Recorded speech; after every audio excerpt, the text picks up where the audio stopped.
Welcome. Welcome, my dear friends. Myself, Professor Dr. Rajendra Deshpande, would like to welcome you all in my Ayurveda Academy YouTube channel.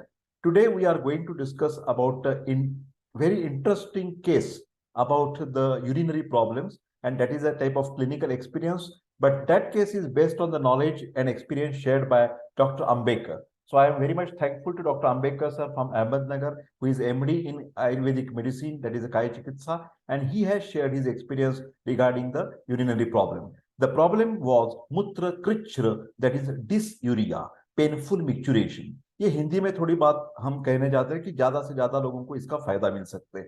तो मूत्रकृच्छ में क्या हो गया है इस patient को, ये रुग्णानुभव है।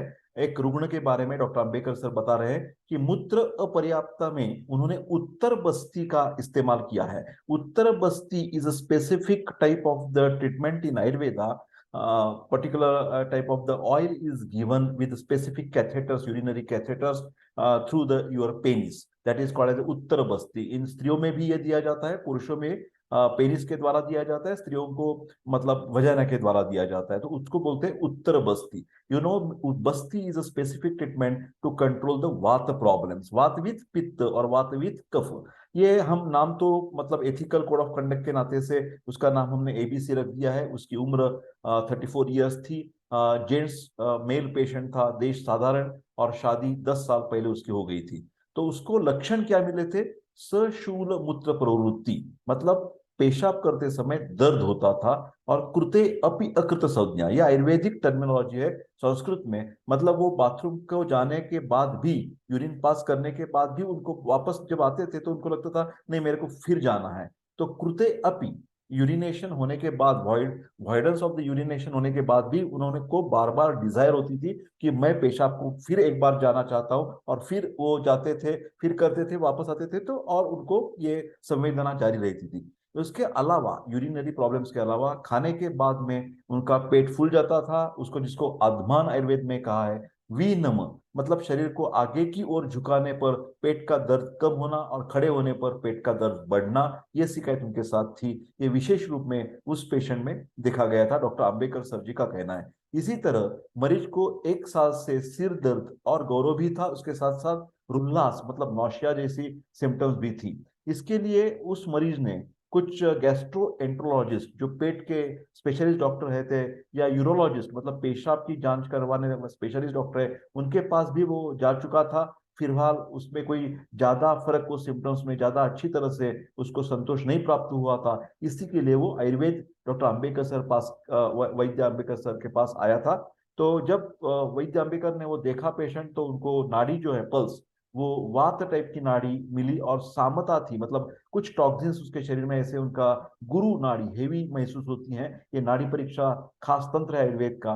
जो मल है, जब क्वेश्चंस पूछा गया, हिस्ट्री पूछी गई, तो मल जो है, स्टूल्स जो है, वो ढीला, दुर्गंध युक्त, फॉल्स स्मेलिंग स्टूल थे, अनियमित, इरेगुलर थे.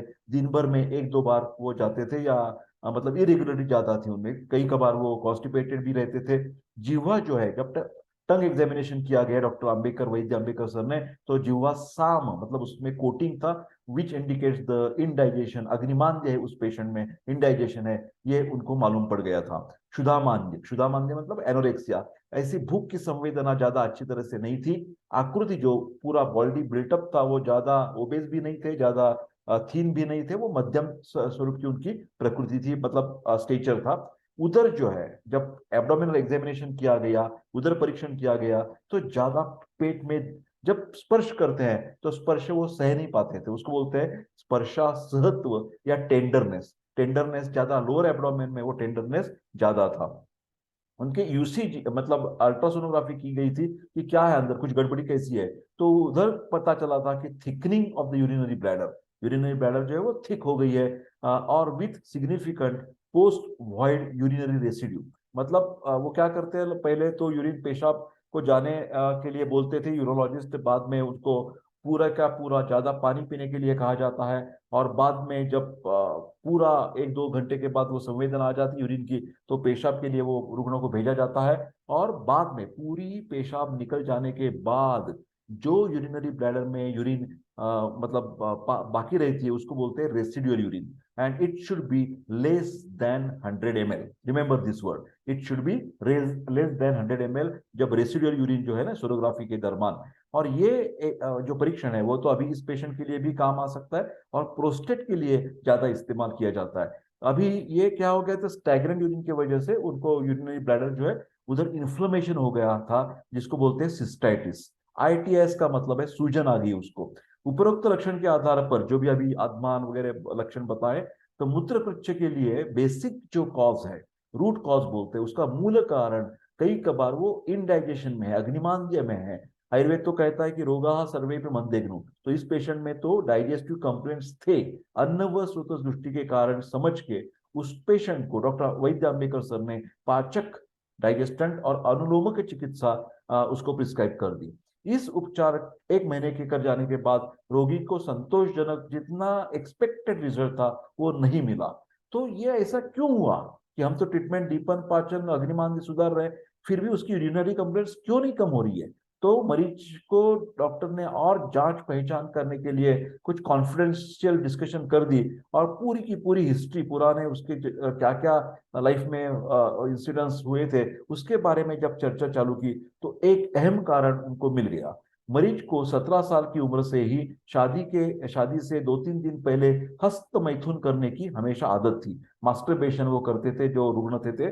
तो ये वैद्य अंबेकर सर ने उसकी संप्राप्ति जो है पैथोजेनेसिस, उसके बारे में ऐसे सोच लिया कि अतिहस्त मैथुन और अति मैथुन के कारण अपान वायु प्रतिलोम होने से उनके अधोदर में गौरव और आत्मा निर्माण हुआ है, ऐसा उनका डायग्नोसिस हो गया। हेतु सातत्य से मतलब वो जो है खाना पीने की गलत आदत, लाइफ स्टाइल और ये हस्तमैथुन, ये कंटिन्यूअस प्रोसेस चालू रहने के कारण वो मूत्राशय जो है यूरिनरी ब्लैडर, उसका टोन, संवहन बोलते हैं, वो कम हुआ है और उससे उसकी ये सब जो प्रॉब्लम्स है वो दुष्टि बन गई है। तो ये सोचकर मूत्राशय शैथिल्य हो गया है, मूत्र का पूरा त्याग नहीं हो रहा है, उसके कारण रेसिडियल यूरिन मतलब संचित मूत्र हो रहा है और मूत्र दुष्टि, उसके कारण इन्फ्लेमेशन के कारण सशूल मूत्र प्रवृत्ति, डिसयूरिया, मूत्र कृच्छ की शिकायत पैदा हो गई है।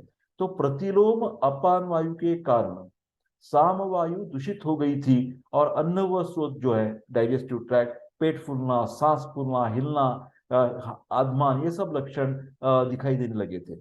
पूरी समस्या का मूल हेतु क्या किया वैद्य अंबेकर सर ने कि प्रतिलोम अपान वायु, इसके अनुसार अभी चिकित्सा चालू करेंगे। तो उन्होंने चिकित्सा क्या दी थी? योग बस्ती, अनुवासन बस्ती जो है वो सहचर आदि तेल से अपान वायु में जब रहता है तो अनुवासन बस्ती सहचर इस्तेमाल किया जाता है, 60 ml दे दिया उन्होंने। निरूह जो है वो दशमूल क्वाथ बोलते हैं, डिकॉक्शन, दशमूल का इस्तेमाल किया। उस इसका योग बस्ती के मतलब क्या बोलते हैं ना, एक के बाद एक अनुवासन और निरोध देने को योग बस्ती बोलते हैं। ज्यादा जो नॉलेज है वो हम पंचकर्म के जब लेक्चर्स होंगे तो उसमें डिस्कस करेंगे कि योग बस्ती क्या है, काल बस्ती क्या है, these are the different types of the bastis. उत्तर बस्ती, योग बस्ती के बाद नारायण तेल है ना, शतावरी से बना हुआ, उसका 30 ml उत्तर बस्ती उन्होंने सलग 10 दिन उस पेशेंट को दे दिया। वो 2 उत्तर बस्ती के बाद ही रुग्ण को 40% रिलीफ मिल गया, उत्तर बस्ती देने के बाद ये नारायण तेल से। 10 बस्ती जब पूरे हो गए तो 90% उसको रिलीफ या बोलते उपशम मिल गया। अगले महीने फिर एक बार 10 बस्ती ये उत्तर बस्ती दिए गए, उसके बाद रुग्ण लक्षण में 100% वो उपशम मिल गया। तीसरे महीने के हफ्ते में एक बार, मतलब हफ्ते में एक बार ऐसे 4 बस्ती तीसरे महीने में भी दिए गए। और इसके साथ साथ पेट में कुछ दवा दी गई, उसको बोलते हैं शमन चिकित्सा। उसमें चंद्रप्रभा टैबलेट 250 मिलीग्राम, वंग भस्म 125 मिलीग्राम, गोक्षुर की एक वनस्पति चूर्ण 500 मिलीग्राम, गोक्षुर आदि गुल की टैबलेट 250 मिलीग्राम, ये सब जो है ना वो अपान काल में दिया गया, मतलब खाना खाने के पहले। उसका जो अनुपान था, कैरियर था, वो honey and ghee, not an equal amount. मध और जो शहद और घी लेते हैं तो इक्वल क्वांटिटी में कभी भी नहीं लेना, वो विरुद्ध आहार हो जाता है, विरुद्ध कॉम्बिनेशन हो जाता है, इसको इनकॉम्पेटेबिलिटी बोलते हैं। ये कभी भी मत करना, ध्यान से सुनिए। उसके साथ साथ वो सूत शेखर जो इन्फ्लेमेशन कम करने के लिए, सादा सूत शेखर 500 मिलीग्राम व्यानोदान काल में अनुपान उष्णोदक दे दिया गया। और रात को टट्टी अपान वायु का क्षेत्र शुद्ध रखने के लिए स्वादिष्ट विरेचन चूर्ण जो अर्कशाला सातारा का है वो 1 चम्मच रात को उष्णोदक के साथ दिया गया। महीने के बाद वो पेशेंट बिल्कुल ठीक हो गया। तो ये देखिए यूजीसी फिर एक बार सोनोग्राफी की गई तो उसमें नो सिग्निफिकेंट, पहले जो सूजन थी वो पूरी चली गई। पोस्ट वॉइड यूरिन जो है वो सिर्फ 19 cc इतना ही, जो नॉर्मल है, बिल्कुल इनसिग्निफिकेंट रेसिडुअल यूरिन मिल गया। ये देखिए ये पहला रिपोर्ट मैंने फिर दोहराया है यहाँ पर। पहले रिपोर्ट में thickening of the urinary bladder थी, वो वहां पर नहीं थी। उसके बाद significant post void urinary residue 162 cc था, जिससे सिस्टाइटिस हो गया था, वो भी यहाँ पर बिल्कुल चला गया है। तो ये जो ट्रीटमेंट है वैद्य अंबेकर सर को मैं फिर एक बार प्रणाम करता हूँ। उन्होंने जो नॉलेज और ये शेयर किया है व्हाट्सएप के द्वारा, मैं यहाँ पर वीडियो के द्वारा वो प्रस्तुत किया है। आप किसी को भी इसी तरह से कुछ आईटीपी एनीमिया, डायबिटीज, हाइपरटेंशन, कुछ भी कंसल्टेशन चाहिए आयुर्वेद एकेडमी की तरफ से तो व्हाट्सएप कर सकते हैं आप। पेड ऑनलाइन कंसल्टेशन रखिए 9226810630। फिलहाल ये जो वीडियोस है वो देखकर किसी ने कभी भी ट्रीटमेंट अपने आप नहीं लेनी है रुग्ण ने। Self medication is totally avoided. But I will request all of you to like this video, share this video, and don't forget to subscribe my YouTube channel and press the bell button icon to get these are very interesting videos from Professor Deshpande. I wish all the best and take care and see you in the next video. Thank you very much.